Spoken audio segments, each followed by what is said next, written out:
What makes people hit that buy now button? It's not luck or guesswork. There's a psychology behind every purchase. This is where market research comes in.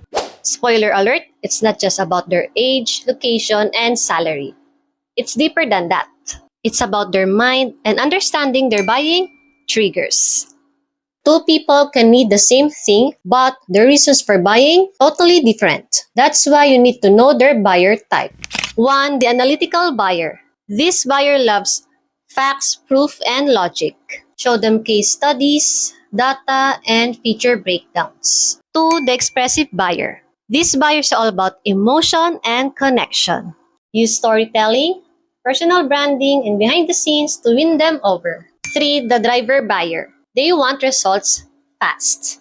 Get straight to the point, highlight benefits, and create urgency in your messaging. No fluff, just impact.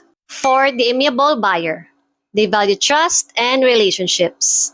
Community-driven content, testimonials, and direct engagement are keys to winning them over. But here's the thing. Trying to talk to everyone means connecting to no one. So if you're ready to dive deep into market research and truly understand your audience, comment ready below and I'll send you the details.